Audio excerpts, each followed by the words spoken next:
नमस्कार नमस्कार नमस्कार। उत्कर्ष ऑनलाइन प्लेटफॉर्म पर आप सभी साथियों का स्वागत है। मेरा नाम है नरेश उपाध्याय और चलिए बात करते हैं आज के अपने इंग्लिश लैंग्वेज के लेक्चर की। उम्मीद करता हूं आप सभी अच्छे हैं, स्वस्थ हैं और मस्त हैं। चलिए सीधे टॉपिक की ओर पहुंचते हैं भाई। और पर्टिकुलर जो टेंस अपना चल रहा था वो चल रहा था जी पास्ट परफेक्ट। सभी को नमस्कार, सभी को हेलो, राधे राधे। और टेंस जो अपना चल रहा था वो चल रहा था पास्ट परफेक्ट। और पास्ट परफेक्ट में जो हमने पढ़ा है एक बार के लिए पहले 1 मिनट के अंदर में जो है आपको रिवीजन फॉर्मेट के अंदर सभी साथियों को ले आता हूं। देखो याद रखना हर हालत के अंदर, देखो हार्डली या स्केयरसिली ये पिछली क्लास में हमने पढ़ा हुआ है, मैं यू मान लो आप रिवीजन कर रहा हूं। हार्डली या स्केयरसिली से सेंटेंस की शुरुआत हुए, उसके बाद या तो हैड प्लस वी थर्ड या फिर did plus V first. Had plus V third का मतलब पास्ट परफेक्ट और डिड प्लस वी फर्स्ट का मतलब हुआ सिंपल पास्ट। इन दोनों में से कोई भी एक दिया जा सकता है। उसके बाद कनेक्टिव अर्थात कंजक्शन, वो आपको याद रखना है भाई, ठीक है ना। सभी को जय मां सरस्वती भाई। कनेक्टिव कंजक्शन है जो आपको ध्यान में रख लेना है। वो कनेक्टिव कंजक्शन कौन सा लगता है? वो लगता है व्हेन, WHEN। कई बार बिफोर भी देखने को मिलता है but most appropriate is when, WHEN। और उसके बाद अगला क्लोज, अगले क्लोज का मतलब क्या हुआ? नेक्स्ट हिस्सा अगले भाग के अंदर है जो आपने किसका प्रयोग कर लेना है? सिंपल पास्ट का।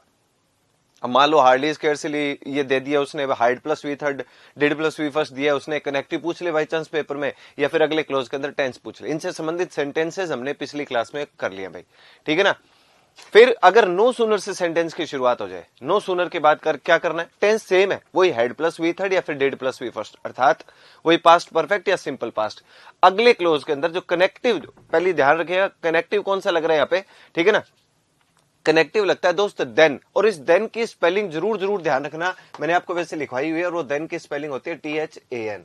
ये स्पेलिंग ध्यान रखिएगा, THAN रहेगी, ठीक है। नो सूनर के बाद जो कनेक्टिव लगता है वो लगता है ये वाला देन, THAN। THEN नहीं रहेगा भी, ठीक है ना। तो और क्या पूछने भैया आप सभी साथी? हाँ, पटवारी के लिए भी अच्छी खासी काम आएगी भी दोस्त आपके, है ना। बाकी पटवारी का स्तर और ये जो है हिसाब किताब थोड़ा सा डिफरेंस है, लेकिन हाँ जो टॉपिक मैच कर रहे हैं, जो टॉपिक रिलेटेबल है, जुड़ते हैं, जो टॉपिक सेम है ना, वो आप जरूर पढ़िएगा, कोई दिक्कत वाली बात नहीं है, ठीक है। तो सभी को नमस्कार भाई और बढ़ते हैं आगे, ठीक है ना। टेस्ट पेपर सोल्व करवा दो, आएगा उसका भी नंबर। पहले अपने अपनी तरफ से टेंस कंप्लीट कर लेते हैं, उसके बाद इसके ऊपर बातचीत करेंगे भाई, ठीक है। और ग्रुप डी के लिए देखो जहां जहां अंग्रेजी है वहां ये क्लास जो है वो आपके काम आने वाली है। तो चलो ठीक है ना। तो ये तो हो गया, कनेक्टिव लगेगा देन नो सूनर के साथ, और अगले क्लोज में टेंस सेम है, सिंपल पास्ट है। बस ये बात और ध्यान रखिएगा, नो सूनर या हार्डली स्केयरसिली से शुरू होने वाले सेंटेंस में इन्वर्जन अप्लाई करते हैं। इन्वर्जन का मतलब putting the verb before the subject. पिछली क्लास जिस दोस्त ने नहीं देखी हो प्लीज देखिएगा, कृपया करके जरूर देखिएगा, काफी खास पैटर्न थे उसके अंदर। साथ ही साथ हार्डली स्केयरसिली या नो सूनर वाले हिस्से में, क्लोज में, भाग में कभी नोट का प्रयोग है जो नहीं करना चाहिए, ये भी हमने मेंशन किया हुआ है। फिर हमने जो क्लास रखी थी लास्ट की, उससे आगे हम पढ़ेंगे, वो मैं आपको बता देता हूं। ये पैटर्न मैंने आप सभी साथियों को बता दिया था और एक बार फिर से बता ही देता हूं ताकि आपको कंफ्यूजन ना ही रहे। वो मैंने फॉर्मेट आप सभी साथियों के लिए लिखा था कि पास्ट परफेक्ट प्लस बिफोर, अरे past perfect plus before plus simple past, ये मैंने आपको लिखवा दिया था जी। प्लस सिंपल पास्ट प्लस, ये वैसे लिखवाया हुआ है ना, आपको दोबारा जिन साथियों को नहीं लिखने की लोड़ है, ये वैसे लिखवाया हुआ है मैंने, लेकिन बस ठीक है याद हो जाए आपके। और एक फॉर्मेट इसके अंदर मैंने लिखवाया था आपको सिंपल पास्ट, कौन सा लिखवाया था? Simple past. और उसके बाद हो जाए आपके पास after plus past perfect plus past perfect. यहां से अब मैं क्लास शुरू कर रहा हूं, ध्यान रखिएगा। इतना सब कुछ अपनों ने पिछली क्लास में लिखा हुआ है, वैसे मैंने वापस से मेंशन कर दिया, बीच में एक दिन की छुट्टी थी तो कहीं आप भूल ना गए हो, इसलिए ये अपने को दिमाग में रख लेना है। पास्ट परफेक्ट, उसके बाद वो बिफोर, उसके बाद सिंपल पास्ट। तो पहले समझिए है क्या प्रश्न, इसका किस तरीके से आ सकता है। बेटा वो क्या करेगा? पास्ट परफेक्ट देगा, उसके बाद वो बिफोर दे देगा लिखकर, और यहां पर इस जगह पर किस स्थान दिया जाएगा। तो पास्ट परफेक्ट के बाद अगर आप बिफोर देखते हो तो अगले क्लोज में, अगले हिस्से में आपने क्या लगाना चाहिए? सिंपल पास्ट का प्रयोग कर लेना चाहिए। एक तो ये तरीका होता है, या फिर सिंपल पास्ट दे देगा लिखकर, वो अपनी तरफ से करेगा ये कार्रवाई, आफ्टर भी दे देगा आपको लिखकर, अगले क्लोज में पास्ट परफेक्ट पूछेगा आपसे कि बेटा बता भाई क्या करना है। ये एक तो ये तरीका, लेकिन आपको यकीन मानिए ये सबसे आसान तरीकों में नाम आ गया इसका। तो बहुत बार ऐसे पैटर्न जो है वो पूछ लिए गए। अब इन दिनों वो क्या करने लग गया है, पास्ट परफेक्ट और सिंपल पास्ट ये दोनों ही मेंशन कर देता है, मतलब टेंस तो दोनों लगा देगा। और आपसे वो पूछेगा कि यहां क्या आएगा, थोड़ा ध्यान रखिएगा, वो नंबर है बिफोर का, यहां किसका नंबर है, आफ्टर का। इन दोनों पर थोड़ा विशेष अपने को नजरें टिका के रखनी है, इनसे प्रश्न पूछ लेता है। फिर तीसरा स्टेप, मैंने आपको दो तरीके बताए क्वेश्चन पूछने के, पहला तो कौन सा, बेसिक, दूसरा बिफोर या आफ्टर पूछ ले। तो बच्चों के टेंस तो याद हो जाते हैं, कहीं ना कहीं रट्टे लग जाते हैं कि अरे एक तरफ पास्ट परफेक्ट होगा तो दूसरी तरफ सिंपल पास्ट ही आएगा, वो याद सा कर लेते हैं। लेकिन कनेक्टिव में अर्थात इस कंजक्शन में खेल हो जाता है, तो ध्यान रखना पास्ट परफेक्ट के बाद बिफोर आ रहा है। और अब आता है इसमें तीसरा तरीका, तीसरा स्टाइल, वो है जी बिफोर से या आफ्टर से सेंटेंस की करने लग गया वो शुरुआत। यहां फंसते हैं बच्चे। वो क्या करेगा, बिफोर से सेंटेंस की अगर शुरुआत कर दे, मतलब स्टार्टिंग में बिफोर को लिख दे, तो अगला नंबर किसका, सिंपल पास्ट का। और उसके बाद वाले क्लोज में पूछता है कि बेटा यहां बता क्या लगेगा। यहां उलझ जाते हैं बच्चे, अपने को नहीं उलझना, मैं आपको पहले क्लियर कर रहा हूं। चाहे वो बिफोर से शुरू करे और चाहे ये फॉर्मेट रखे सामान्य वाला। ये पता है आपको कौन से प्रश्न होते हैं, मेरे स्टेशन पहुंचने से पहले ट्रेन जा चुकी थी, मेरे डॉक्टर के आने से पहले मरीज दम तोड़ चुका था। वो जो इस प्रकार के वाक्य हुआ करते हैं, जो आपने हमने कभी ना कभी स्कूल के अंदर पढ़े ना हो पर सुने जरूर है, वो वाले सेंटेंस है ना जो इसी स्ट्रक्चर पर निर्भर करते हैं। यही सीक्वेंस है जी वो, और मैं आपको सीक्वेंस ही बता रहा हूं, ये टेंस के अंदर आने वाला सीक्वेंस ये बनता है इसके अंदर। ठीक है जी, तो करें इसके ऊपर बात, एक आध एग्जाम्पल देखते हैं पहले अपने, फिर बाकी बातें बाद में। पहले अपने एक सेंटेंस देखते हैं। तो मैं काम करता हूं, आप सभी साथियों सबसे पहले वो पैटर्न लिखवा देता हूं जो आजकल ज्यादा ट्रेंड में है। ट्रेंड का मतलब इन दिनों ज्यादा फॉलो किया जाता है, तो मतलब अपने शुरुआत ही से कर लेते हैं, बिफोर से शुरुआत कर लेते हैं। मान लो वो सेंटेंस दे, और मैं पेपर में आया हुआ सेंटेंस आप सभी साथियों के सामने लिख रहा हूं भाई। Before the alarm had stopped, Rahul had pulled up the shed. Rahul had pulled up the shed। इस तरीके से प्रश्न दे दे, ठीक है ना। देखो आप, सर मैंने ऑफलाइन बैच लिया है जो आज से स्टार्ट है, बड़ी अच्छी बात है भाई, पढ़ना शुरू कर दीजिए आप, बहुत ही बढ़िया बात है, ठीक है ना। और फिर जो जो चीजें आप नहीं सीखते हो वो सीखेगा, जो चीजें अपने को जानकारी में, तो आपके लिए तो वो क्लास जो है वो रिवीजन रहेगी भाई, बहुत ही अच्छी बात है। अब आ जाओ इधर एक बार, before the alarm had stopped, Rahul had pulled up the shed. ये मान लीजिए आपके पास है सेंटेंस, ठीक है। पेपर में पता है ये किस प्रकार से आया, पेपर के अंदर इस सेंटेंस को किस हिसाब से दिया गया था, उसने बनाया था इसको कॉमन एरर फॉर्म में। कौन से फॉर्मेट में बनाया था, कॉमन एरर फॉर्म में। Before the alarm had stopped, Rahul had pulled up the shade, और एक ऑप्शन दिया था उसने नो एरर। तो आप सभी साथियों को इस बहाने में नो एरर का पैटर्न भी समझा देता हूं, क्योंकि एग्जाम के अंदर क्वेश्चन जो है रेगिस्तान के तौर पर, मतलब एबीसीडी टाइप में आ सकता है, फिलिंग द ब्लैंक्स जिसको आमतौर पर बच्चे बोलते हैं। और दूसरी, सर बिफोर के बाद पास्ट परफेक्ट कैसे आया, ठीक है, देखते हैं अभी कैसे आया। एक तो तरीका होता है ये। अब इसने किया क्या, पेपर के अंदर इस पार्ट को देते हैं ए, इस पार्ट को नाम देते हैं बी, इस पार्ट को नाम देते हैं सी, और इस पार्ट का नाम हो गया मान लीजिए डी। ऐसे प्रश्न आया हुआ है पेपर के अंदर, और बच्चों से पूछा कि कहां एरर है। आप इस प्रश्न का तरीका समझ लीजिएगा, आपके एग्जाम के अंदर भी कॉमन एरर अर्थात इस प्रकार से प्रश्न दिए जा सकते हैं। तो कई बच्चों को तो पता ही नहीं होता कि है क्या, इसको कैसे सॉल्व करना होता है, वो सीखिए आप।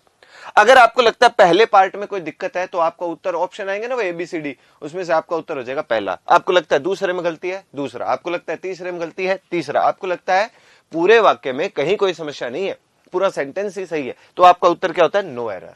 ये तरीका होता है, ये स्टाइल है, समझ लीजिएगा थोड़ा, है ना। अगर लिखने में लगे हो तो रुको, ध्यान से सुनो तो सही बात को। अगर आपको लगता है पूरे वाक्य में कहीं कोई एरर नहीं है, कहीं कोई गलती नहीं है, तो अपना उत्तर क्या आएगा, नो एरर होगा।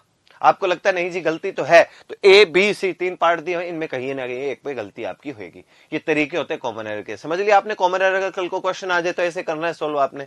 अब आप और हम मिलकर विचार कर लेते अभी कहां गलती है। जैसे ऑनलाइन एक साथी ने लिखा भी है कि सर बिफोर के बाद पास्ट परफेक्ट कैसे आया, नहीं आना चाहिए था क्या, तो हटा देंगे, कोई बड़ी समस्या नहीं है। बिफोर के बाद नंबर किसका आना चाहिए था, सिंपल पास्ट का। अब क्योंकि फिलहाल तो आपके सामने नियम लिखा हुआ है, इसलिए आपने पहचान कर ली, पेपर में नियम नहीं छप कर आएंगे, ठीक है ना। तो वहां आपको स्ट्रक्चर थोड़ा दिमाग में रहना चाहिए, ये थोड़ा ध्यान रखिएगा। बी में एरर आंसर, बिल्कुल बी पार्ट है जो यहाँ पे, इस बी पार्ट में आपके एरर है, बी गलती है।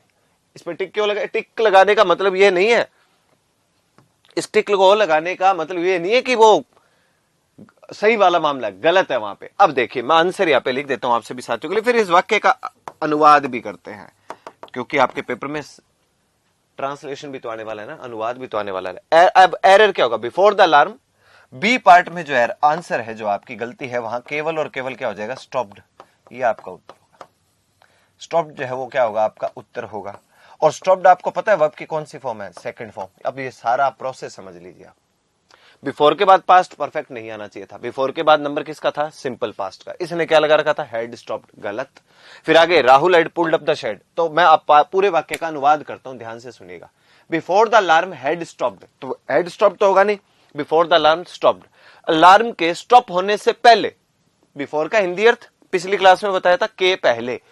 अलार्म के स्टॉप होने से पहले क्या हो चुका था जी, Rahul had pulled up the shed. देखिए पुल अप, पुल अप का मतलब होता है खींचना, पुल अप का मतलब क्या होता है, खींचना। शेड का मतलब होता है पर्दा। राहुल ने जो है वो पर्दा खींच दिया था। दो काम हुए इसमें, दो एक्शन हुए। आप पास्ट परफेक्ट का तरीका समझिए, पहले मेरी बात को ध्यान से सुनिएगा। पास्ट परफेक्ट कहते किसको है, एक तो आपको याद है मैंने पास्ट परफेक्ट जो लिखवाया था, तो मैंने बोला था पास्ट ऑफ द पास्ट। कभी भी कोई दो एक्टिविटी पास्ट में हुई रहती है, ध्यान से सुना, हिंदी में आपको मैं थोड़ा सा देसी तरीके से बताने का प्रयास करता हूं। कोई भी दो एक्टिविटी, कोई भी दो काम पास्ट में हुए रहते हैं, पास्ट में, भूतकाल में। ये तो हुआ कल और ये हुआ परसों। याद रखना, काम दोनों कब हुए, पास्ट में। ये तो हुआ कल और ये हुआ परसों। इन दोनों कामों में सबसे पहले कौन सा काम हुआ है, इन दोनों कामों में सबसे पहले कौन सा काम हुआ है, ये तो हुआ है कल और ये हुआ है परसों। आपको आज से तुलना नहीं करनी है, कहा यही हुआ जी सबसे पहले, तो सबसे पहले इन दोनों कामों में तुलना करनी है। दोनों काम पास्ट में हुए, इन दोनों में सबसे पहले कौन सा काम हुआ है, वो ये हुआ है पास्ट वाला, ये वाला, इधर वाला। और ये जो हुआ है ये कौन सा है, सबसे पहले वन, इन दोनों कामों में कहते हैं। तो जो काम सबसे पहले हुआ रहता है ना, उसे कहते हैं पास्ट ऑफ द पास्ट। और पास्ट ऑफ द पास्ट, ये नाम कोई नहीं पूछ रहा आपसे पास्ट ऑफ द पास्ट, पर मेरा कहने का मतलब ये है, पास्ट ऑफ द पास्ट का मतलब होता है पास्ट परफेक्ट टेंस लगाओ उसमें। तो आप सोचो, मेरे स्टेशन पहुंचने से पहले ट्रेन जा चुकी थी। दो काम हुए हैं जी इसके अंदर, दो एक्टिविटी हुई है, कौन सी, एक तो आपके स्टेशन पहुंचने की और एक ट्रेन के जाने की। इन दोनों कामों में सबसे पहले कौन सी कार्रवाई हुई, ट्रेन के जाने वाली। तो जो ट्रेन वाला क्लोज होगा, अर्थात ट्रेन वाला जो क्लोज का मतलब हिस्सा, भाग होगा ना, उसमें आपको पास्ट परफेक्ट टेंस लगाना चाहिए। और जिस क्लोज में आप स्टेशन पहुंच रहे हो उसमें सिंपल पास्ट लगाना चाहिए। इससे ज्यादा आसान तरीके से नहीं समझाया जा सकता भाई। डॉक्टर के आने से पहले मरीज दम तोड़ चुका था। दो काम हुए इसमें, दोनों के दोनों पास्ट में हुए हैं। एक तो डॉक्टर के पहुंचने का और एक मरीज के दम तोड़ने का। दोनों में सबसे पहले कौन सा काम हुआ है, मरीज के दम तोड़ने का, उसमें लगाना पास्ट परफेक्ट। और डॉक्टर जिस क्लोज में, जिस हिस्से में, जिस भाग में पहुंच रहा है वहां लगेगा सिंपल पास्ट। कई बार बच्चों का प्रश्न होता है, गुरु जी हमें कैसे पता चलेगा कि डॉक्टर पहले पहुंचा, मरीज पहले गया, इसका कैसे आइडिया लगेगा। तो वहां उस इसी काम की मदद के लिए आपके सामने कौन रखे हुए हैं, ये बिफोर और आफ्टर। बिफोर का मतलब के पहले और आफ्टर का मतलब के बाद। ये यही तो काम करने वाले, यही तो बताएंगे कि पहले पहुंचा है बाद में। ये पैटर्न हो गया जी। अब देखो, अब before the alarm had stopped, alarm के स्टॉप होने से पहले राहुल ने जो है ना पुल अप, पुल अप का मतलब खींच दिया भाई साहब, शेड का मतलब पर्दा। तो कई बार होता है ना, मान लो आपने 5 बजे का अलार्म लगा रखा हो, 4:30 बजे जाग आ गई आपको, तो आप करते क्या ही सोएंगे, तो आपने क्या पर्दा खींच दिया। पर्दा खींचने का मतलब यहाँ पे क्या, रूम के अंदर जो है वो लाइट वगैरह, रोशनी वगैरह हो गई, ऐसे मान लो आप। तो दो काम हुए, एक तो अलार्म के बंद होने का, एक पर्दे को खींचने का। दोनों में सबसे पहले कौन सा हुआ, पर्दे को खींचने का।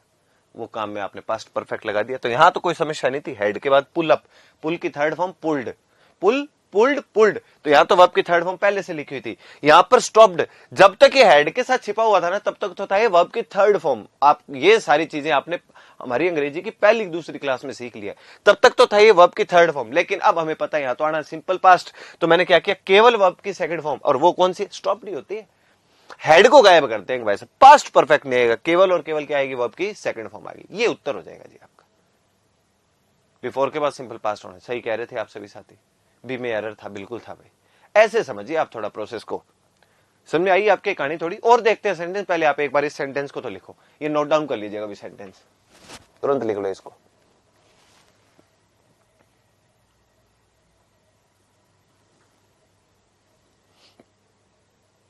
लिख लो तो बता दीजिएगा।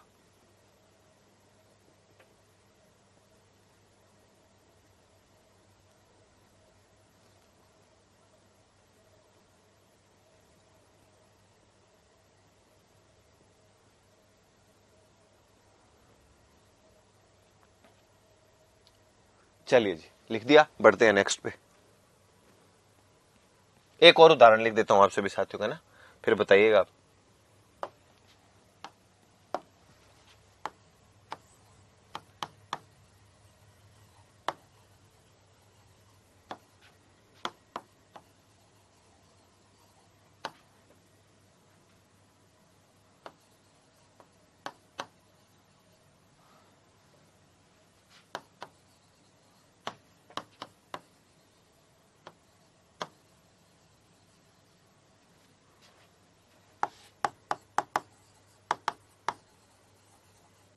भाई साहब, आपको मैं क्वेश्चन देता हूं कि ये राइट है या रॉन्ग है, इतने बता दो आप तो मुझे। जिन साथियों का उत्तर रॉन्ग हो वो तो मुझे लिख के बताना फिर कहां उनको रॉन्ग लग गया, और जिनका राइट है वो केवल राइट लिख सकता है। लेकिन जिनको लग गया कि नहीं जी गलती तो है, रॉन्ग है, वो मुझे लिख के बताना फिर कहां उनको रॉन्ग लगा है, ठीक है ना, कहां गलती लगी उनको। राइट और रॉन्ग प्रॉपर तरीके से बताइएगा आपको, मेरे को, है ना।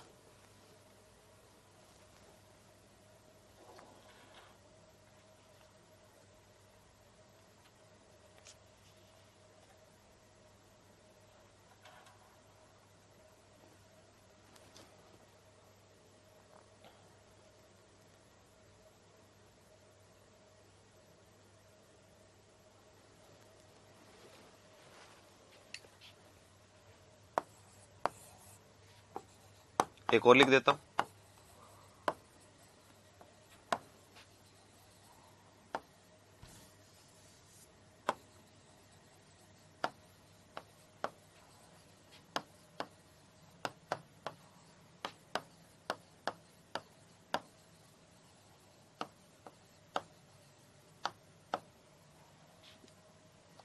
इसमें भी बताइएगा दोस्तों राइट और रॉन्ग। और ये राइट और रॉन्ग जो अगर आप देखते हो ना, ये बहुत सॉलिड तरीका होता है प्रश्न को थॉरोली, मतलब बहुत बेहतर तरीके से समझने का। सर लिखने दिया करो, लिखने का वक्त दिया था, फिर भी कोई बात नहीं अगर आपका रह गया हो, क्योंकि कमेंट्स मेरे पास आ गए थे साथियों के कि सर लिख लिया, इसीलिए मैं आगे बढ़ा था भैया ना विजय जी।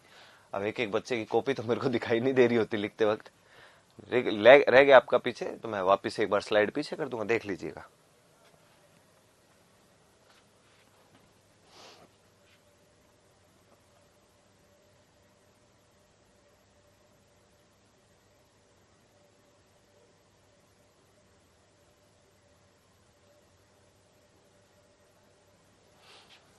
बताइएगा क्या आपका आंसर है, क्या फॉर्मेट है।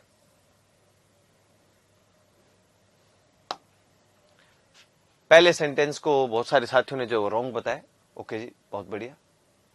सर आउट के बाद क्या है, कहां है आउट वाला मामला, आई है ये, वैसे 9 नंबर सा दिखता है, मैं आई लिखता हूं ये, आई FOUND found her notes, NOTES, I found her notes.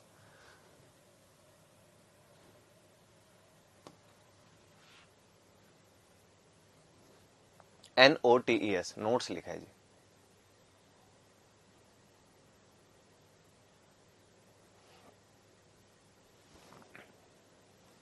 चलिए बहुत देर हो गई है, इतनी देर में उत्तर आ जाना चाहिए था, बहुत सारे साथियों को उत्तर आया भी है।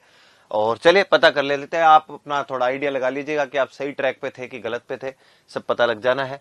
पहला सेंटेंस है they had a party after the exam had finished.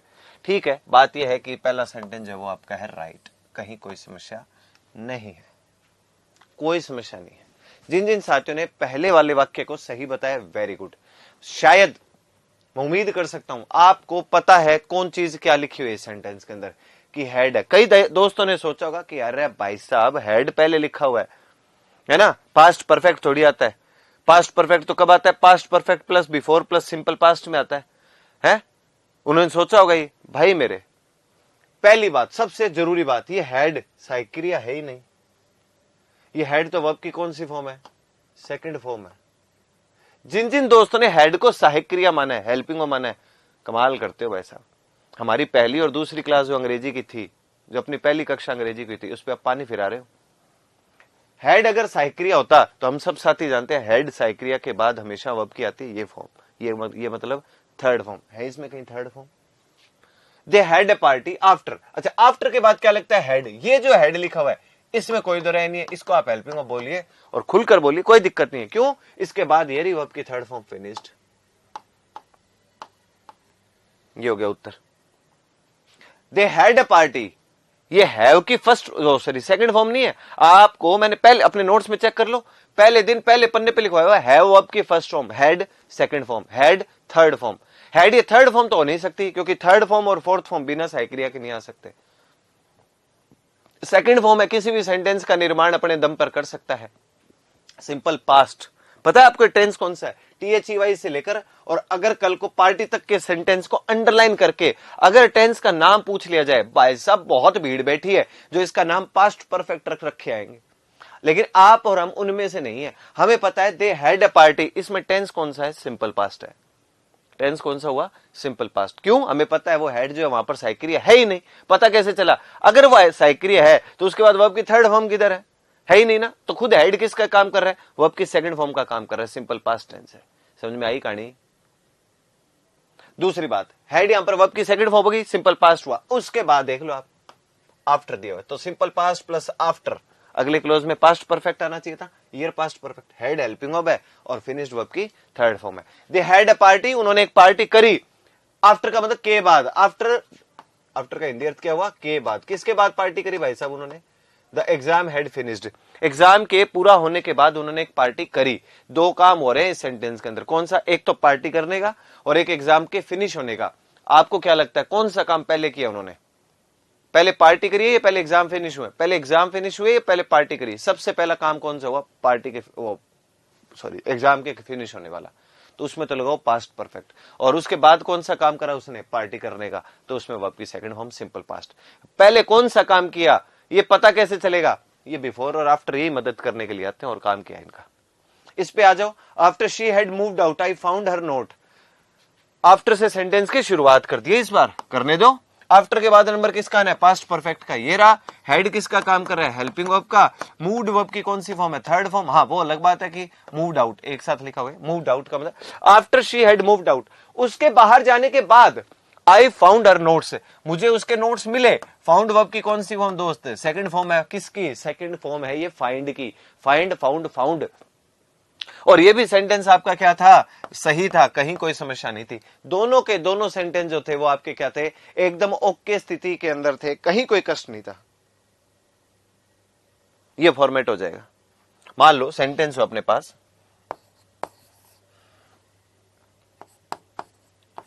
The patient had died before the doctor came। School level वाला वाक्य लिखा है दोस्तों आपके लिए मैंने, स्कूल में पढ़ते थे अपने ऐसे सेंटेंस। लेकिन आज आपके पास प्रॉपर ट्रिक होगी इसको पहचान करने की कि राइट है या फिर रॉन्ग है। आज आपके पास स्कीम है इसको आइडिया लगाने की कि राइट और रॉन्ग, कि सही है कि गलत है। देख लो आप खुद ही, खुद चेक कर सकते हो आप, ठीक है ना।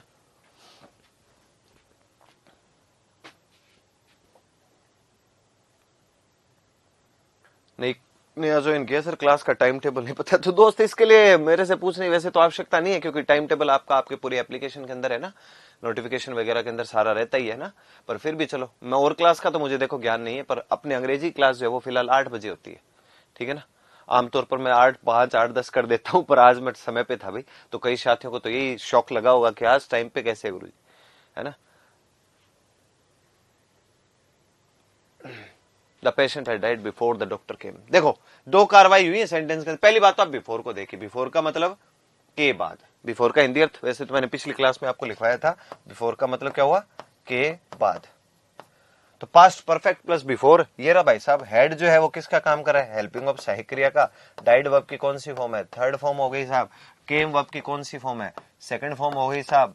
सेंटेंस राइट है कि रॉन्ग है? अब तो शायद समझ गए होंगे आप, राइट है, कहीं कोई समस्या नहीं साहब। द पेशेंट हैड डाइड, मरीज मर चुका था।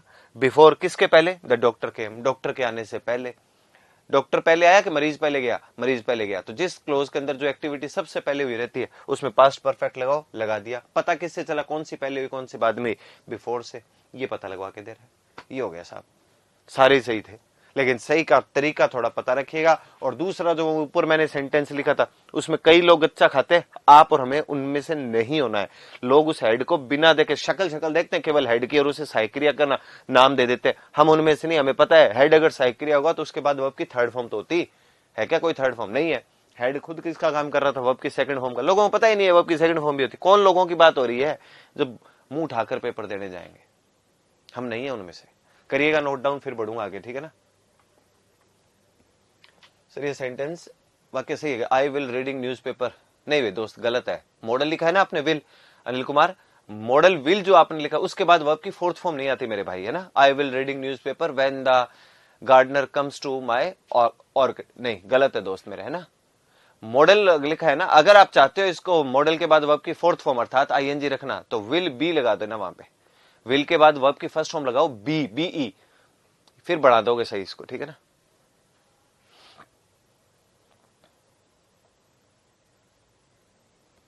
क्रूज इंग्लिश का क्या करें, बहुत परेशान कर रही है। रीडिंग करो भाई मेरे, और रेगुलर क्लास देखो, है ना।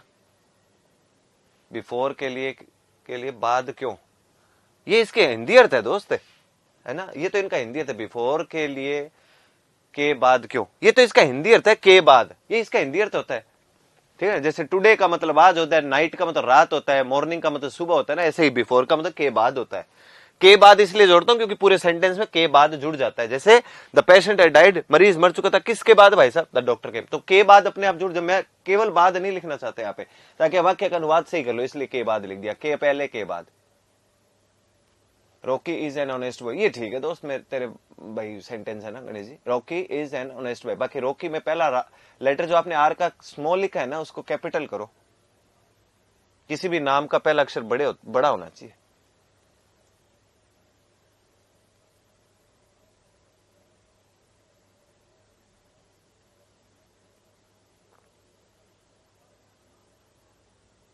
सर 2 नंबर को एक बार और समझाओ, सुन लो भाई, दोबारा सुन लीजिएगा, कोई बात नहीं, आपकी सेवा में हाजिर हूं मैं तो। हेड वर्ब की सेकंड फॉर्म है। अगर एक भी साथी को हेल्पिंग वर्ब लग रहा है, कई तो ये सोच रहे होंगे कि यार इन बाकी बच्चों क्या समझ में नहीं आ रहा, कई बच्चे तो इस लॉजिक तक पहुंच चुके हैं, पर कोई बात नहीं। देखिए मेरा काम, मैं अध्यापक हूं, मेरा काम है उनको बताने का। हेड यहाँ पर वर्ब की सेकंड फॉर्म है। जे एक भी मित्र को इस हाइक्रिया लग रहा है तो मुझे बता, हेड के बाद वर्ब की थर्ड फॉर्म किधर है? जिन साथियों को थोड़ा बहुत समझने में समस्या आ रही है, कोई भी प्रॉब्लम आ रही है, एक बात तो पक्की है, पहला दूसरा लेक्चर तो भाई ने कभी देखा ही नहीं होगा शायद, या फिर जो लेक्चर के बीच में जुड़ते हैं। मान लो होता है ना कहीं, अभी जिन्होंने लॉगिन किया होगा और वो एकदम से अब देखते हैं कि ये क्या है, उन्होंने पिछला हिसाब किताब देखा ही नहीं। आप भाषा पढ़ रहे हो भाई, सीधा से तो कैसे कनेक्ट हो जाओगे इसके साथ, कैसे जुड़ जाओगे ना। फिर शुरू से देखा करो आप लेक्चर, कम से कम क्लास जो है जो देख रहे हो, कम से कम वो तो शुरू से देखना शुरू किया करो। ये छोटे मोटे कुछ नियम है भाषाओं के, हिंदी हो, अंग्रेजी हो, संस्कृत हो, ठीक है ना। भाषाओं के कुछ नियम कायदे कानून होते हैं, उस क्लास के बीच में नहीं जुड़ा जाता, शुरुआत से जुड़ा जाता है। ये हमेशा ही ध्यान रखिएगा, आपके काम आएगी ना। सर एक बार बिफोर आफ्टर का हिंदी अर्थ भी बता दिए, भूल जाता हूं। वैसे तो अगर आपको भी दोस्त दिख क्यों नहीं रहा, मुझे तो ये समझ में नहीं आ रही। आप पूछ रहे हो कि बिफोर और आफ्टर का हिंदी अर्थ बताओ, तो ये तो आफ्टर का रहा और ये बिफोर का रहा, है ना। ये दिख नहीं रहा क्या आपको? लाल कलर समझ में नहीं आता क्या इधर? क्या कर रहे हो यार दोस्त, है ना। ये रहा हिंदी अर्थ मेरे भाई, है ना। बिफोर का अर्थ पहले भी होता, बिल्कुल। पता है कब होता है वो? जब हम प्रेपोजिशन पढ़ रहे होते हैं, है ना, वो प्रेपोजिशन पढ़ रहे होते हैं।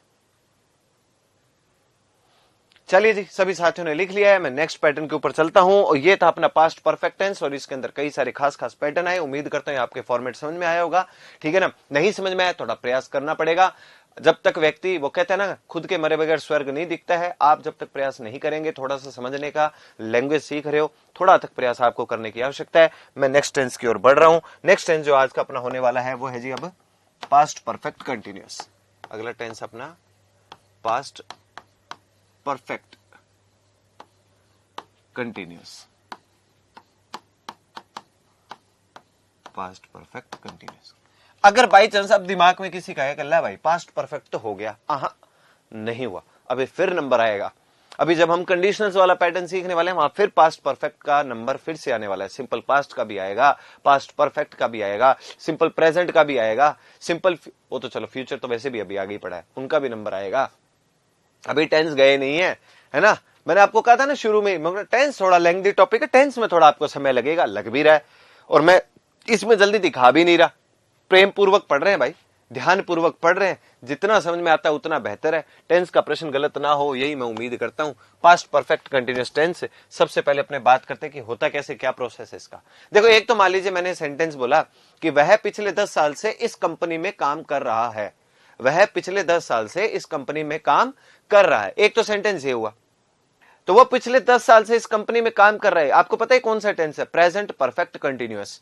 कौन सा है? प्रेजेंट परफेक्ट कंटिन्यूअस, क्योंकि 10 साल की अवधि तो हो गई पूरी और अभी भी वो इसी काम को कर ही रहा है, तो प्रेजेंट में तो परफेक्ट हो गया, 10 साल का काम तो हो गया परफेक्ट, और अब वो कंटिन्यूटी में चलते जा रहा है, तो प्रेजेंट परफेक्ट कंटिन्यूअस। लेकिन पेपर में हिंदी में तो आने वाला नहीं है, अंग्रेजी में छपेगा। अब अगर मैं इसी वाक्य को कुछ इस प्रकार बोलता हूं, दोनों के हिंदी, दोनों के अर्थ के बाद क्यों लिखा सर? दोनों का अर्थ के बाद क्यों लिखा सर? दोनों का कहां के बाद लिख दिया क्या मैंने? अच्छा, आफ्टर का मतलब के बाद, बिफोर का। बिल्कुल बिल्कुल भाई, ठीक ठीक, अच्छा बताए कौन है जी जिन्होंने पहचान करी? कमलेश जी, अच्छी बात है भाई, ये मेरी मिस्टेक है, यहाँ पे मैंने के बाद लिख दिया, के पहले लिखना था। शाबाश, के पहले, बहुत बढ़िया रहा भाई, नहीं तो बच्चों के कंफ्यूजन ही रह जाता। शाबाश। फिर शायद आप जो कमेंट कर रहे थे ना अर्थ वाला, अब ठीक था भाई, मैंने के बाद बता दिया था क्या? आफ्टर का मतलब के बाद और बिफोर का मतलब के पहले। मिस्टेक होगी भी, मेरे ध्यान नहीं दिया, मैंने इधर के बाद लिखे बैठा हूं क्या मैं? तो आफ्टर का मतलब के बाद और बिफोर का मतलब के पहले। इसको सही कर लीजिएगा जिन साथियों ने के बाद दोनों लिख दिए थे ना, और वेरी गुड भाई दोस्त, है ना, मैंने ध्यान दे दिया आपकी बात के ऊपर। और कोई है क्या? अच्छा, यही तो बोल रहे थे, कोई बात नहीं, मैंने सोचा आप हिंदी अर्थ ही नहीं समझ पा रहे हो ना, तो मुझे ये लगा, पर मैंने खुद ने देखा है तो मेरी तरफ से मिस्टेक थी, दोनों तरफ मैंने के बाद लिखा हुआ था। अब लिख लीजिएगा सही इसको, मैं बढ़ रहा हूं आगे ना। तो ये तो वो अपना प्रेजेंट परफेक्ट कंटिन्यूअस, मतलब वह पिछले 10 साल से इस कंपनी में काम कर रहा है, 10 साल की तो अवधि होगी परफेक्ट, और अभी भी वो इस काम को कंटिन्यूटी में कर रहा है, ये हो गया जी कंटिन्यूअस, एक पॉइंट। अब चलते अपने पास्ट परफेक्ट कंटिन्यूअस पे। इसका हिंदी अर्थ कैसे बनता है? वह पिछले 10 साल से इस कंपनी में काम कर रहा था। केवल और केवल कितना चेंज हुआ बोलने में? कर रहा है प्रेजेंट परफेक्ट कंटिन्यूअस, और कर रहा था पास्ट परफेक्ट कंटिन्यूअस। तो बच्चे का प्रश्न रहता है, क्या गुरु जी हमें क्या पता चलेगा, क्योंकि हिंदी में तो लिखा आएगा नहीं। अब हमें क्या पता चलेगा कि वो पिछले 10 साल से इस कंपनी में काम कर रहा है कि कर रहा था? निश्चिंत रहो दोस्त, अगर वो कर रहा था वाली स्थिति आपसे पूछना चाहता है, तो सेंटेंस में कहीं ना कहीं पास्ट का, भूतकाल का कोई ना कोई हिंट आपको देगा, कोई ना कोई निर्देश आपको दे देगा कि बेटे ये देख, पास्ट का पैटर्न मैंने हिंट दिया हुआ है, इसमें पास्ट परफेक्ट कंटिन्यूअस आएगा। अगर पास्ट परफेक्ट कंटिन्यूअस लगवाना चाहता है तो पिछले 10 साल से इस कंपनी में काम कर रहा है प्रेजेंट परफेक्ट कंटिन्यूअस, पिछले 10 साल से इस कंपनी में काम कर रहा था पास्ट परफेक्ट कंटिन्यूअस। अगर 10 साल से कंपनी में काम कर रहा था, ये वाले टेंस को आपसे अप्लाई करवाना चाहता है, लिखवाना चाहता है, उत्तर करवाना चाहता है, तो आपको 100% कोई ना कोई हिंट जरूर दी जाएगी, नहीं तो आप और चाहे मैं हूं, हमें कैसे पता चलेगा? अच्छा, वो हिंट कैसे दी जाती है वो मैं थोड़ी मदद आपकी करता हूं। वैसे तो पास्ट टेंस जब शुरू हुए थे, पास्ट, वहां मैंने आपको बोला था यस्टरडे हो गया, एट दैट टाइम हो गया, एट दैट मोमेंट हो गया, है ना, कोई ना कोई ऐसे हिंट दिए ही रहता है वो सेंटेंस के अंदर। द प्रीवियस डे आ जाए, ये पास्ट की पहचान करवा देते, लेकिन अगो मत भूल जाना, AGO, अगो कौन से टेंस में आता है? सिंपल पास्ट की पहचान करवाता है। तो चलिए पहले तो अपने काम करते हैं सभी साथी मिलके, आप मेरे साथ ही नोट डाउन कर लीजिएगा। पहले हम स्ट्रक्चर लिखते हैं, संरचना लिखते हैं कि कौन से टेंस में कौन सी वर्ब क्या हेल्पिंग वर्ब लगती है, ठीक है ना? सभी साथी लिखेंगे मेरे साथ। स्ट्रक्चर लिख रहा हूं मैं पहले। स्ट्रक्चर का अर्थ क्या हुआ? संरचना। अच्छा, मैं हिंदी में नहीं लिख रहा हूं, यहां पे रहा था, रही थे, पेपर में अंग्रेजी में आना है भैया, ठीक है ना? अफर्मेटिव, सकारात्मक,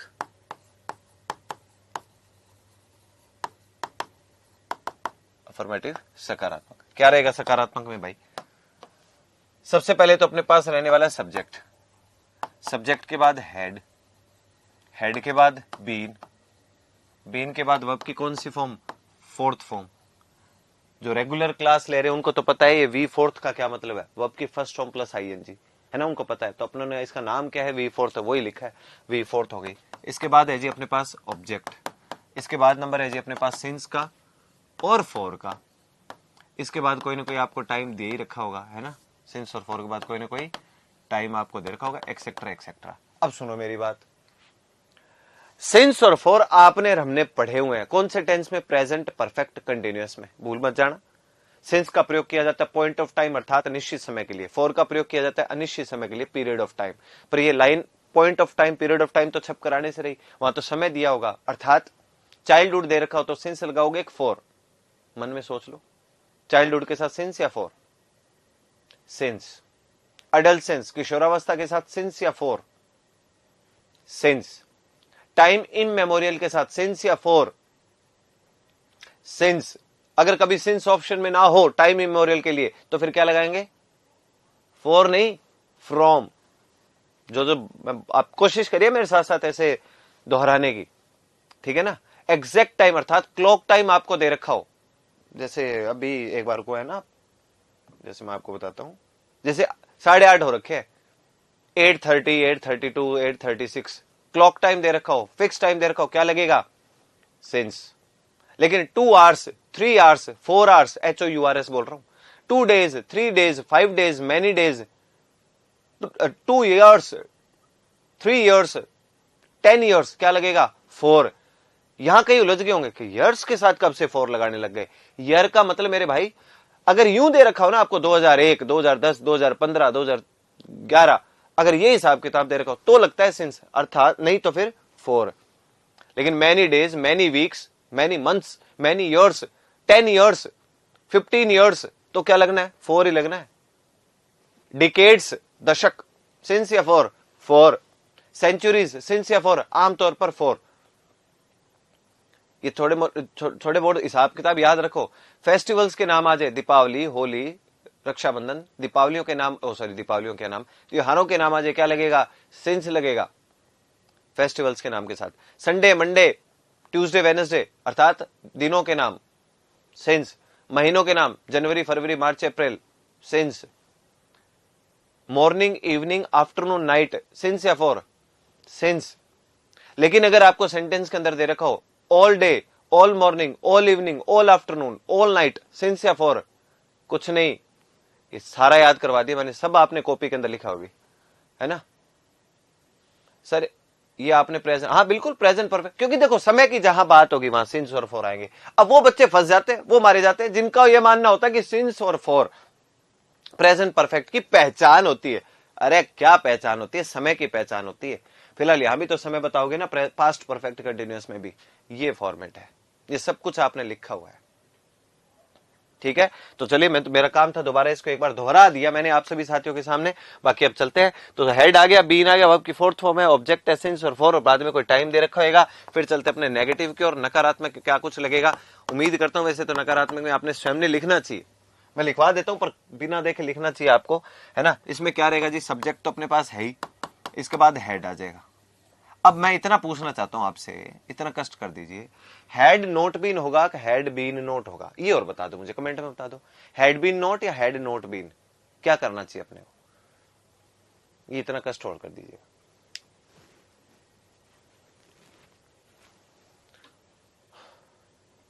वेरी गुड, शाबाश जी।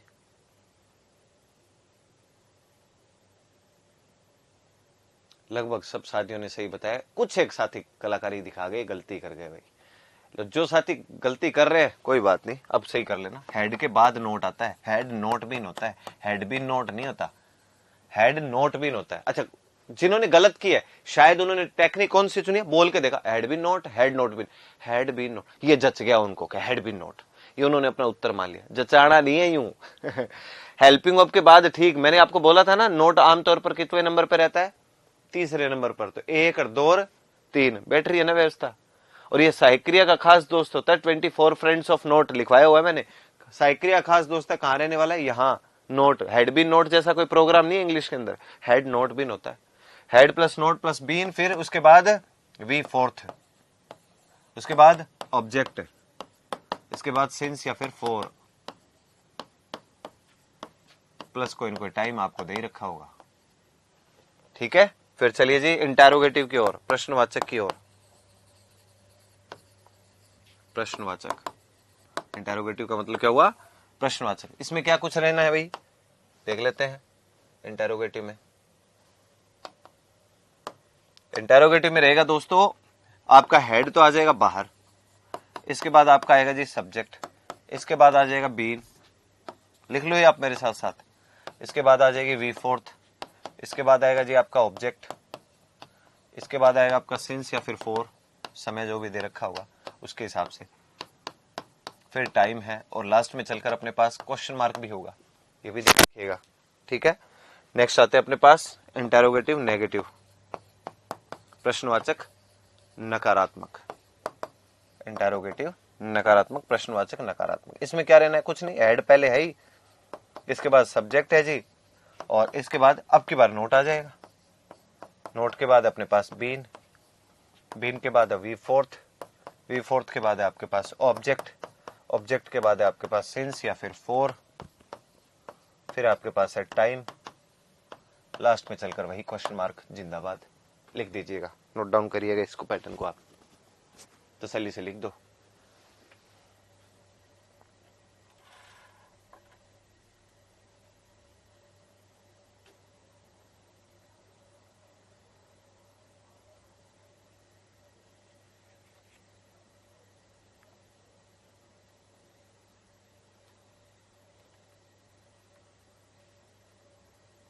लिख लो तो बताइएगा मुझे, फिर आगे बढ़ेंगे।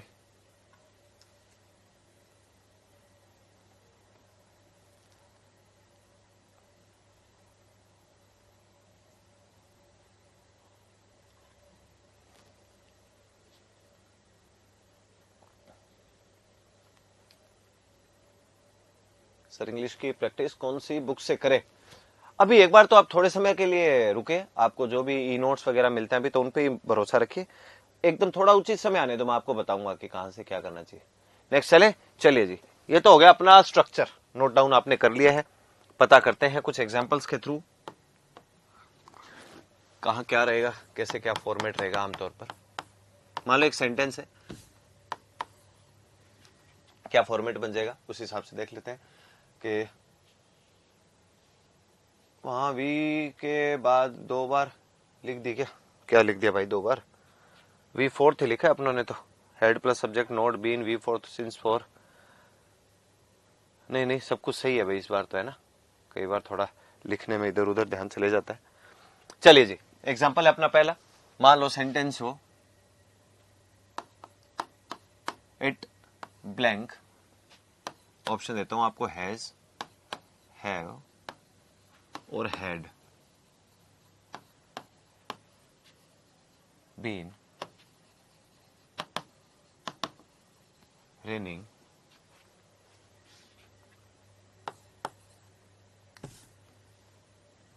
ब्लैंक, यहां मैं आपको फोर और सिंस का ऑप्शन दूंगा।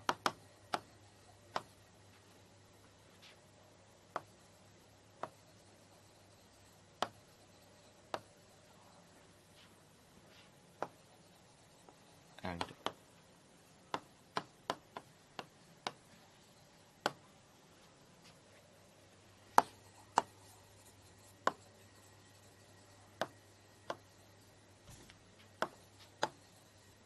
ये वाक्य आ जाए जी। यहां आपको बताना है हैज हैव एड में से क्या आएगा, यहां मुझे बताना है सिंस और फॉर में से क्या आना है, ये आप ही बताएंगे, आपका ही काम है ये।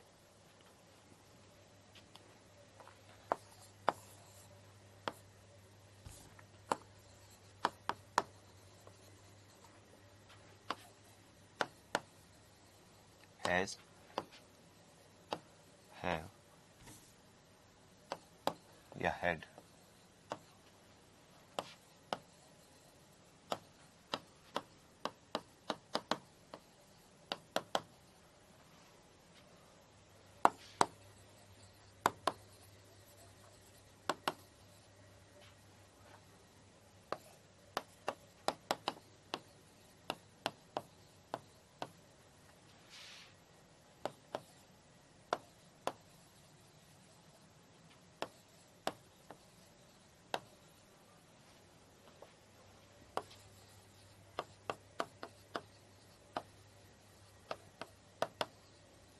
लो जी साथियों, बताओ कहां किसका क्या प्रयोग होना है, सारा काम आपका। फिलहाल मैं हिंदी अनुवाद भी नहीं करूंगा, क्योंकि हिंदी अनुवाद कर दिया तो आप थोड़ा बहुत उत्तर के नजदीक पहुंच सकते हैं।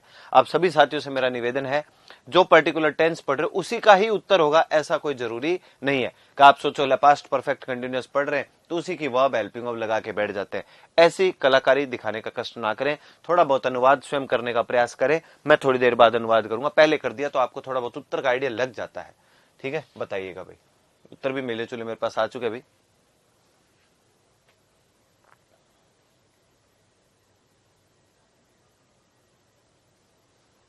पहले आप कोशिश करिएगा भाई।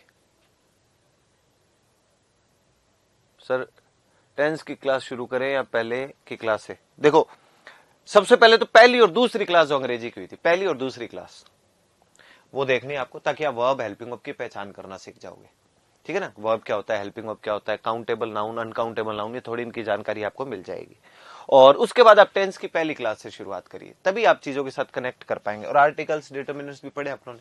टेंस थोड़ा सा बच्चों को टिपिकल टॉपिक लगता है, लग भी रहा है, क्योंकि हमने पारंपरिक तरीके से पढ़ ही नहीं रहे। हम उसी तरीके को चुनने की कोशिश करें जिस हिसाब से आजकल कॉम्पिटेटिव एग्जाम के अंदर प्रश्न पूछे जाते हैं। मैं उसी तरीके को थोड़ा चुनने का प्रयास कर रहा हूं, क्योंकि आपको विद्वान नहीं बनाना, मेरे को पेपर में क्वेश्चन आपका सही होना चाहिए, ये व्यवस्था चुन रहे हैं अपने, तो इसके ऊपर अपना ध्यान है जो सारा का सारा है। चलिए, लिखा होगा आपने, लगभग साथियों ने उत्तर दिए भी अभी। चलिए चेक कर लेते हैं, गलत है सही है जो भी है। पहला जो प्रश्न अपने पास, यहां तो लगेगा हेड, यहां तो क्या लगेगा, हेड। और फिर यहां आती है बात की सिंस और फॉर में से क्या लगेगा, यहां लगेगा फॉर। फिर यहां आते हैं लक्ष्मण, यहां लगेगा हेड, ये मामला रहेगा। फिर यहां पर अगर अपने चलते हैं तो यहां भी लगेगा फॉर, यहां भी क्या लगने वाला है, फॉर। ये हो गया जी। चलो अनुवाद करते हैं, कैसे पता चला, आइडिया कैसे लग जाता है। टेंस यही पढ़ रहे हैं इसलिए यही उतरेगा, बिल्कुल नहीं। इट ब्लैंक बीन रेनिंग, चलो सिंस और फॉर का तो पता चल गया, मैनी आवर्स, बहुत घंटों से, काफी घंटों से। तो फिर एग्जैक्ट कोई टाइम है आपके पास, नहीं है, एग्जैक्ट कोई टाइम नहीं है, तो हमने सिंस और फॉर में से तो किसको चुन लिया, फॉर को। ठीक है, काफी घंटों से जो है वो बारिश हो रही है या हो रही थी, ये पता कैसे चला, हो रही है या हो रही थी? मैं बताता हूं आपको कैसे पता चला मुझे। काफी घंटों से बारिश हो रही थी, एंड, एंड का मतलब और। अब देखो इसने एक नया हिस्सा, नया क्लोज जोड़ा। नया क्लोज क्या जोड़ के बता रही है, और द स्ट्रीट्स, और जो गलियां थी, स्ट्रीट्स का मतलब गलियां, गलियां जो थी ना, वर वेरी वेट। और वेट का हिंदी मीनिंग क्या होता है, गीली। गलियां क्या थी, बहुत ही गीली थी। गलियां जो थी वो बहुत गीली थी। अच्छा अब बताओ, गलियां बहुत गीली थी कि गलियां बहुत गीली है, ये कैसे पता चला? देख लो भाई साहब, ये लिखा हुआ वर। अगर आप सभी साथियों से निवेदन किया जाए कि वर वर्ब है या हेल्पिंग वर्ब है, क्रिया है या सहायक क्रिया, अगर आपसे मैं पूछ लूं, तो उम्मीद करता हूं ये तो प्रश्न आप शायद ही गलत करो। वर जो है यहां पे लिखा हुआ, ये है जी वर्ब की सेकंड फॉर्म। वर्ब की कौन सी फॉर्म है, सेकंड फॉर्म। कोई दोस्त सोचे वर तो सहायक क्रिया है, अगर दोस्त वर्ब सहायक क्रिया आपको लगे तो इसके बाद, वर के बाद वर्ब की थर्ड फॉर्म होनी चाहिए थी या फिर फोर्थ फॉर्म। अब चूंकि आपने पास्ट कंटिन्यूअस भी पढ़ा हुआ है और आप पैटर्न जो है वो थोड़ा बहुत पैसिव का भी समझ चुके हो, आप जानते हो वो और वर्ब के बाद दो स्थिति हो सकती है, या तो ये थर्ड फॉर्म पैसिव वगैरह में, और या ये पास्ट कंटिन्यूअस में। दोनों में से कोई भी एक स्थिति है यहाँ पे, कतई नहीं। वर खुद किसका काम कर रहा है, वर्ब की सेकंड फॉर्म का। गलियां बहुत गीली है नहीं कह सकते आप, गलियां बहुत गीली थी यही कहना पड़ेगा, क्योंकि वर्ब किसकी पहचान करवा रहा है, पास्ट की। जब दूसरे क्लोज में पास्ट का पैटर्न लिखा हुआ है, यहां पर ये दो वाला दूसरा क्लोज है, इस दूसरे क्लोज में पास्ट का पैटर्न लिखा हुआ है, तो आपको पहले क्लोज में वरीयता पर किसको रखना चाहिए, पास्ट को ही। आप ये नहीं कह सकते कि बहुत घंटों से बारिश हो रही है और गलियां जो है बहुत गीली है। बहुत घंटों से बारिश हो रही थी और गलियां बहुत गीली थी, गलियां जो थे, स्ट्रीट्स जो थी वो बहुत गीली थी, ये आपको बोलना पड़ेगा। इधर इसने जब पास्ट को दे रखा है तो पहली टॉप प्रायोरिटी पे भी किसको रखे, पास्ट को। ये तो हो गया जी मामला यहां पे। दूसरी, इट के बाद, मैंने आपको बोला था इट के बाद आने वाली वर्ब हमेशा कैसी आती है, सिंगुलर। हमेशा इट के बाद हमेशा वर्ब कैसी आती है, सिंगुलर। तो भाई साहब मैंने आपको केवल हैज और हैव का ही ऑप्शन दिया था क्या? जिन जिन साथियों ने हैज लगाया, जिन जिन साथियों ने हैज लगाया, और क्या है भाई, गिरिराज जी क्या पूछ रहे हो दोस्त, है ना, दोबारा पूछना, कमेंट ऊपर नीचे हो गया देखिए आपका, पूछो क्या पूछ रहे हो आप। सर जी इंग्लिश की कौन सी बुक कौन सी खरीदी, अभी रुक जाओ विकास जी, जब सही समय होगा मैं बता दूंगा आपको, एक बार तो आप पढ़ो, है ना। तो यहां क्या होगा भाई, इट के बाद हैज और हैव आता है, हैज और हैव में से हमेशा वर्ब कैसी चुननी चाहिए, इट के बाद सिंगुलर हैज आता, लेकिन ये तो पास्ट टेंस है ना, हेड लगाओ। हेड को कभी चिंता है क्या एक वचन बहुवचन की? आपको मैंने पहले भी बताया, हेड के साथ आप चाहे सिंगुलर सब्जेक्ट और चाहे प्लूरल हो, मतलब एक वचन हो चाहे बहुवचन हो, है ना, कुछ भी लगाओ आप, चाहे एक वचन हो बहुवचन हो, हेड ही रहने वाला। सर 2 नंबर में हेड क्यों आया सर, 2 नंबर पे चलो तो सही दोस्त, पहले मुझे पहले का तो इलाज करने दो, है ना। तो यहां हो गया जी, it had been raining.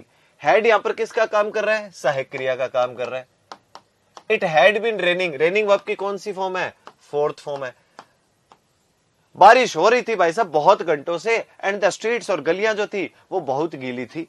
Past का फॉर्मेट है, एक तरफ पास्ट है तो दूसरे क्लोज में भी किसको चुनिए, पास्ट को चुनिए। एक पॉइंट। दूसरा, अब आते हैं दूसरे पे। Lakshman had been working in this office. पहली बात तो मैं सिंस और फॉर समझा देता हूं। यहां पे लिखा हुआ है 10 ईयर्स। कोई सोचे कि ला गुरुजी आपने ईयर की स्पेलिंग तो लिखवाई थी सिंस वाले में। अरे ईयर की स्पेलिंग के ब्रैकेट में 2001, 2010, 2015 ऐसा कुछ सन भी तो लिखा होगा। अगर यहां पर 10 साल इसकी बजाय सन ही लिखा होता, 1990, 95, 2001, 10, 15 जो भी है, अगर वो लिखा होता तो मैं सिंस को चुनता। यहां तो 10 साल लिखे हुए, हमें क्या पता कौन से 10 ईयर्स। चाहे इस 10 ईयर्स को मेरे भले आप यूं लिख दो, कोई फर्क नहीं पड़ेगा। चाहे इसको यूं लिख दो आप, कोई फर्क नहीं पड़ने वाला, तब भी क्या रहना है, वो तो 4 ही रहेगा। तो यहां तो सिंस और 4 में से 4 था, यहां भी सिंस और 4 में से कौन है, 4 है। दूसरी बात, लक्ष्मण जो है वो इस ऑफिस में काम कर रहा था 10 सालों से। लक्ष्मण इस ऑफिस में 10 सालों से काम कर रहा था या कर रहा है, इसका कैसे पता चला? अगला क्लोज देखो, व्हेन, जब। व्हेन का मतलब क्या हुआ, जब। जब I got promotion, when I got promotion, जब मुझे प्रमोशन, पदोन्नति मिली। गॉट वर्ब की कौन सी मेरे भाई, गॉट है वर्ब की सेकंड फॉर्म। जब मुझे प्रमोशन मिला, तो जब इस तरफ एक क्लोज के अंदर आपको पास्ट का पैटर्न दिया हुआ है, जब यहां पर पास्ट का पैटर्न है, तो पहले क्लोज में भी अर्थात पहले हिस्से में भी किसको रखो, पास्ट को रखो। ये दिमाग में रखना है। एक काम करो, मैं अभी उम्र समझ रहा, गुरु जी लिखा ही नहीं था क्या, वापिस आ रहा हूं उस पेज के ऊपर, एक बार यूं समझिए आप। मैं पिछले 10 साल से पढ़ा रहा हूं, मैं पिछले 10 साल से पढ़ा रहा हूं, एक तो सेंटेंस वही है। मैं पिछले 10 साल से पढ़ा रहा था, एक सेंटेंस वही है। अब एक बात बताओ, आपको कैसे पता चलेगा? पेपर में वाक्य लिखा हो जाए कि मैं पिछले 10 साल से पढ़ा रहा हूं या पढ़ा रहा था, इसमें आप कैसे पहचान कर पाओगे? कि हमें क्या पता यार, पढ़ा रहा है, पढ़ा रहा था। तो आमतौर पर हमारी एक समस्या रहती है कि गुरुजी टेंस में लगने वाली क्रिया, सहायक क्रिया की तो हमें जानकारी हो जाती है, पर हमें यह पता नहीं चलता वाक्य में टेंस पूछ कौन सा रहा है। ये समस्या रही है ना, और काफी लंबे समय से बच्चों की समस्या रही है कि सर टेंस का पता नहीं लग पाता, टेंस है कौन सा। तो दोस्त मेरे, वह पिछले 10 साल से इस कंपनी में काम कर रहा है, वह पिछले 10 साल से इस कंपनी में काम कर रहा था, मैं पिछले 10 साल से पढ़ा रहा हूं, मैं पिछले 10 साल से पढ़ा रहा था, इसका पता कैसे चलेगा? अरे भाई, अगर पढ़ा रहा था ना, तो सेंटेंस में कहीं ना कहीं कोई हिंट दिया जाएगा। नहीं तो आपको हम देवता थोड़ी जो पता लग जाएगा। हिंट का मतलब कोई ना कोई छोटा मोटा निर्देश देगा कि बेटे इधर देख, इस तरफ पास्ट लिखा हुआ है, तो दूसरी तरफ भी किसको चुन, पास्ट को चुन। तो यही काम यहां पर हो रहा है। उसने क्या किया, एक क्लोज के अंदर, ये देखो आप, स्ट्रीट्स, गलियों वाले सेंटेंस के अंदर उसने आपको वर लगाकर पहचान कर दी थी कि बेटे पास्ट का मामला चल रहा है, तो आप वरीयता पर किसको रखिए, पास्ट को। इधर देखो उसने लिखा गॉट प्रमोशन, जब प्रमोशन मिला, पदोन्नति मिली, तो वो जो है लक्ष्मण जो है इस कंपनी के अंदर काम कर रहा था, कब से भाई, 10 सालों से कर रहा है, कर रहा था, कोई कह ही नहीं सकता अब कर रहा है, क्यों? अगले क्लोज में पास्ट है, पास्ट है तो पास्ट को प्रायोरिटी पे, वरीयता पर रखना ही पड़ेगा। ये लिख लो भाई। सर बीन के बाद बी वर्ब की थर्ड फॉर्म बीइंग आ सकती है? नहीं भाई दोस्त, वो पैसिव में आता है ना, यहां नहीं होगा वो। ये फॉर्मेट ध्यान रखना। बिल्कुल 50% तो 50 नहीं, 70% कॉम्पिटिशन कम है। जो आप साथी मैसेज लिख रहे हो ना, 70% कॉम्पिटिशन कम है। पता है आपको क्यों कम है? और आप, मैं सभी साथियों को बता रहा हूं भाई, आपकी क्लास के आधार पर अगर मैं कोई एक होता है ना, एक सर्वे कर लू ना, आपकी क्लास के आधार पर अगर एक सर्वे किया जाए, तो मैं दावे के साथ कह सकता हूं 80% कॉम्पिटिशन कम हो रखा है। 80% इसलिए नहीं कि उनको समझ में कम आता है या वो दिक्कत है या फाउंडेशन नींव कमजोरी है।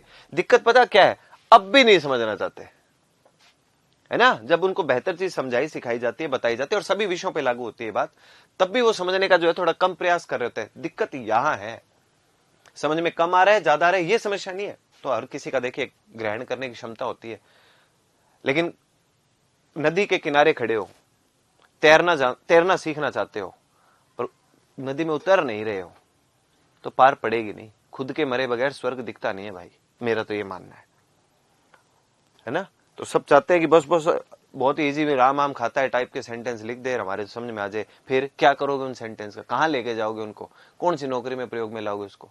नौकरी लगने के लिए वाक्य का जो स्तर है, लेवल है, वो थोड़ा सीखना समझना पड़ेगा।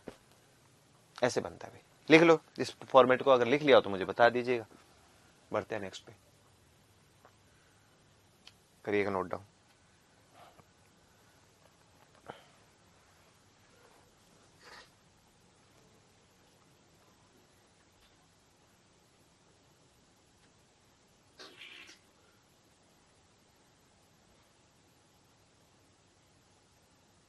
हाँ 10 इयर्स की जगह पे 2000 लिखा होता, 2010 लिखा होता तो सिंस आएगा। हाँ बिल्कुल सही कह रहे हो सर, RCIT जरूरी कर लो भाई। व्हेन आई गेट प्रोमोटेड, फिर पैसिव बन जाता है दोस्त, है ना। गेट प्रोमोटेड की जगह पे है ना आई वॉज गेट प्रोमोटेड, ऐसे सही बनता, पैसिव बनाना पड़ता।